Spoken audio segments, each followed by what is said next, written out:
Hello guys, welcome to the we play Louise Nightmare for the first time. With my friend from school, of course. So let's try to beat this game. That's my friend is somewhere around the dude.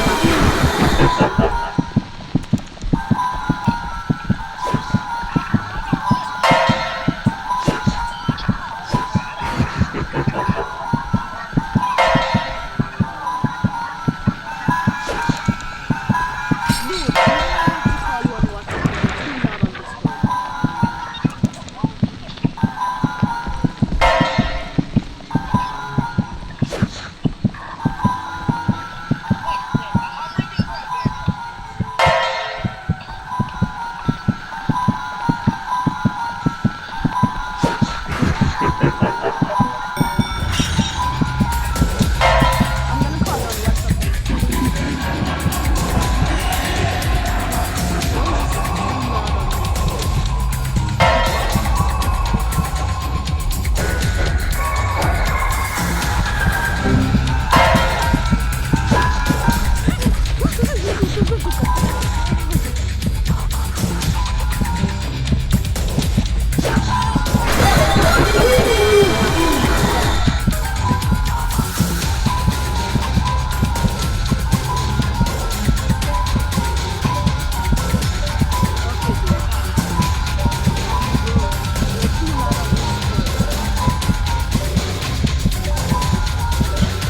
You're too loud on Discord.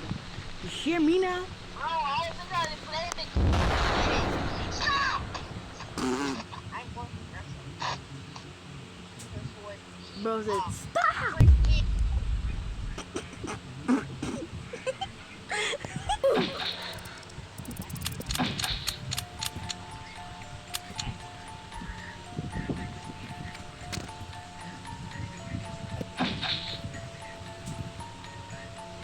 And he just hung up.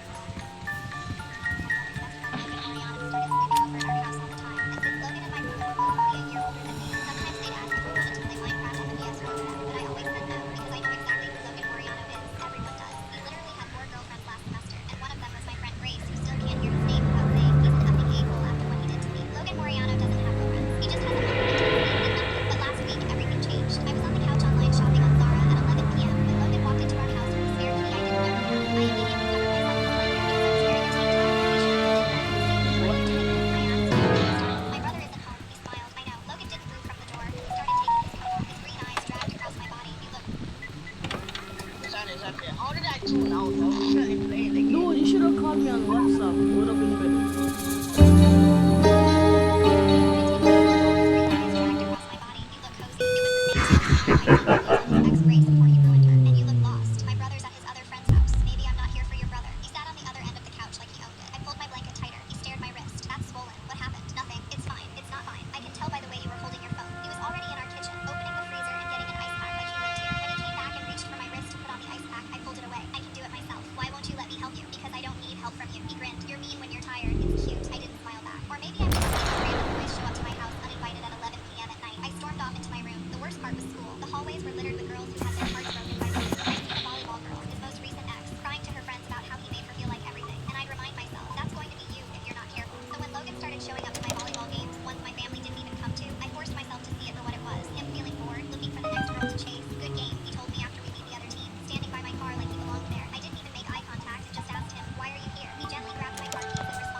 Bro, the nightmare person is just AFK.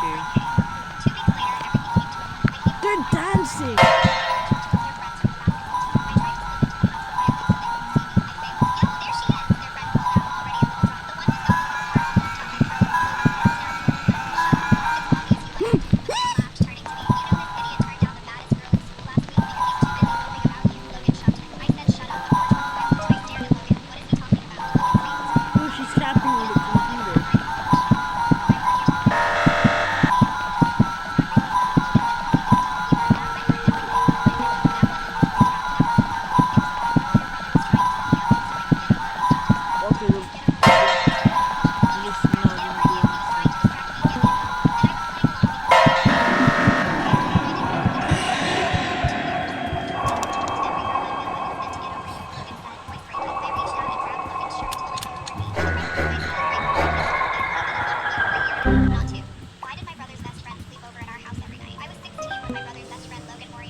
large bags over his shoulders. The guard stopped. Why did my brother's best friend?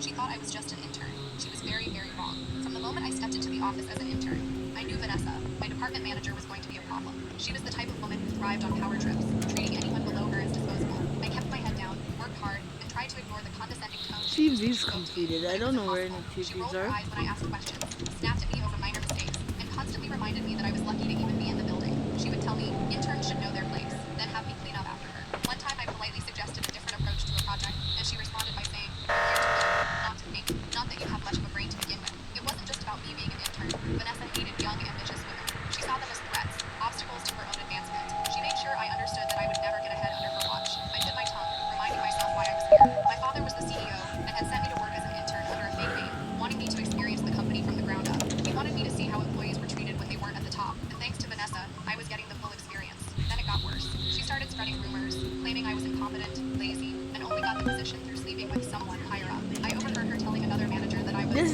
sounds the like intern we'd ever a had, tiny and that I'd be drama. lucky to last a month. Very When I much. stayed late to finish work, she'd accuse me of being slow. When I finished early, she'd say I rushed and did a terrible job. No matter what I did, it was wrong in her eyes. But the final straw came during a big client presentation. I had spent weeks researching and preparing materials, only for Vanessa to take credit for my work. She didn't acknowledge a single thing I had contributed. Worse, she used the opportunity to humiliate me, making snide remarks about my rookie mistakes in front of the senior executives. She said, honestly, I'm surprised you even made it through the hiring process. She laughed. If it were up to me, she'd be out of here by now. Silence fell over the room. I saw some of the executives sitting quietly at the end of the table, cleared his throat and leaned forward. Vanessa, he said, his voice calm but firm, it might interest you to know that she did, in fact, make it through the hiring process, without any special treatment. She earned her spot here just like everyone else, because she's smart, hardworking, and, as it turns out, my daughter. The blood drained from Vanessa's face. Her smirk vanished. The air in the room grew unbearably tense as realization dawned on her. She looked at me in horror. My father said, I recognize my daughter's work anywhere, and this presentation has her written all over it. I wonder how many other employees you've stolen from. He let his words sink in before adding, we'll discuss your future with the company after this meeting. The rest of the presentation continued without Vanessa saying another word. She sat frozen, her face pale, barely able to look at me. And then she scrambled to apologize, stammering out she never meant anything by it, and that it was Bro, all the just tape self-love. wasn't even I there. didn't How was I respond. supposed to simply do gathered it? my things and walked past her, enjoying the way she shrank under the weight of her own humiliation. By the end of the day, Vanessa had been fired. Okay. My dad's experiment was ruined, of course, so he sent me back to college to finish my master's. Thankfully, I had learned a few valuable lessons, including the kind of leader I never wanted to be. She thought I was just an intern. She would. I saved my mom's life and tore our family. My grandmother expected every family member to take their lives on their 50th birthday because moving past. My boyfriend's daughter screamed in my face and expects us to follow all her demands because she's on her period, but instantly calmed down when I told her to pack her things and leave. My boyfriend of 2 years just started her first ever menstrual cycle 3 days ago. He has full custody of her, and they began making transitions to move in with me and my 8-year-old son about 2 weeks ago. Up until this point, everything was going fairly well. Things got along. Anyway, she walked out of her bedroom 3 days ago and told me she thinks she's starting to period. Asked me if I was questions about how her and I were. She Okay. is better. All is well. After calling my boyfriend at work to confirm plans and meetings with her, I let her say one more thing. Yes. All day, she interrupted my business. Okay, what's that?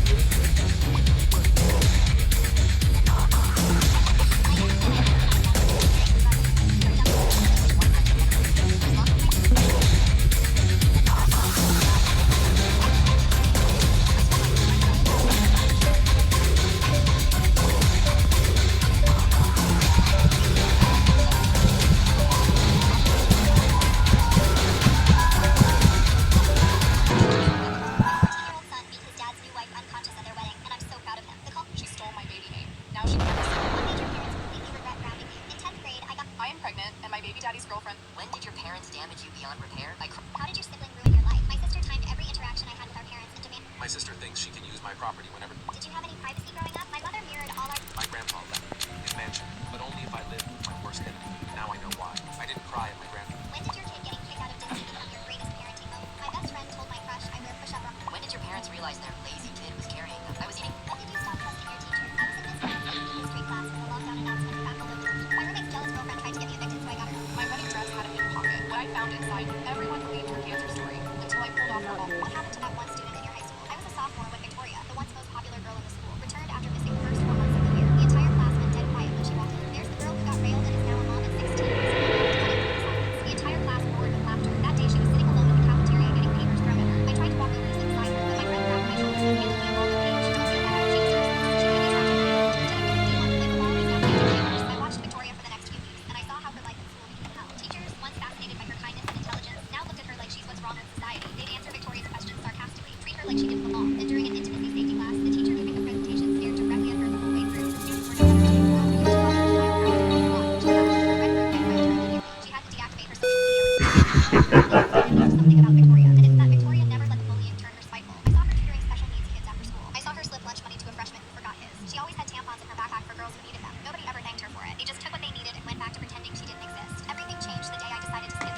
But I hope it's me. Is that me? Actually, that's me.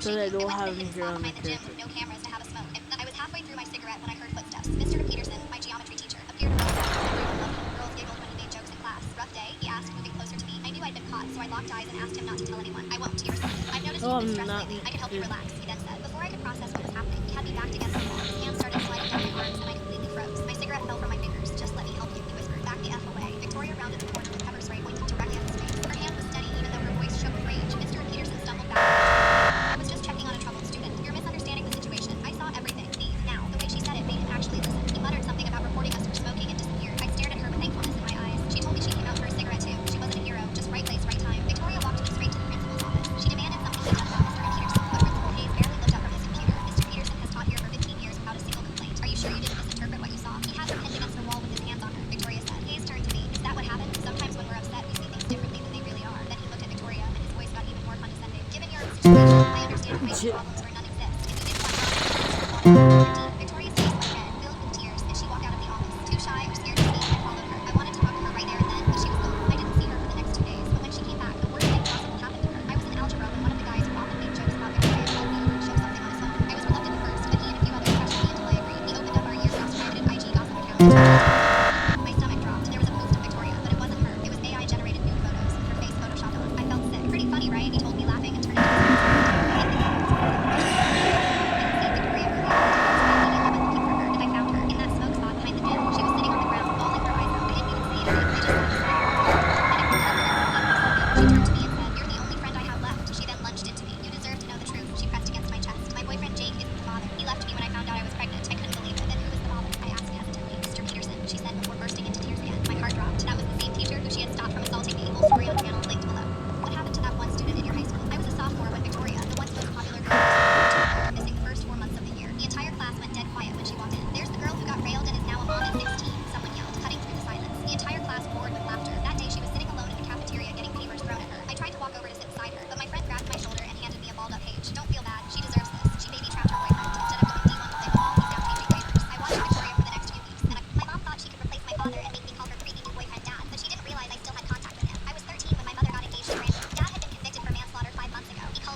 Let me just go back to I that. remember reading that email the day after asking my mom if I could go visit her. I think I was too heartbroken to read thoroughly and somehow missed it. Either way, I made a big time mental note of what Dad said and waited until Mom and Brandon went on date night. That happened next week. My hands shook climbing into the attic with a flashlight, and behind the radiator, I found a plastic-wrapped journal. Mom had written on the page that it was dated weeks before Dad's arrest, and in Dad's handwriting it said, "It's been a few weeks since I caught Lauren and Brandon sneaking off into the bar. I don't know how to confront her." I was shocked, taken aback, and that's when I heard the sound of a car pulling into the driveway that made my blood run cold. They were my mom thought she could replace my father and make me call her creepy new boyfriend Dad, but she didn't realize I still had contact with him. I was 13 when my mother got engaged to Brandon, convicted for manslaughter 5 months ago. He called someone at the bar, but he wasn't even drinking. I was there with him. He went into the bathroom, then came out minutes later looking panicked and covered in blood. He shouted for someone to call the police, and they arrived quickly, but then without saying much, he put him in handcuffs and took him away. The next time I saw him was behind bars. It never made much sense though. Dad never had a violent bone in his body. He swore he didn't do it, and the way Mom acted after his conviction made me even more suspicious. She brought home Brandon instantly,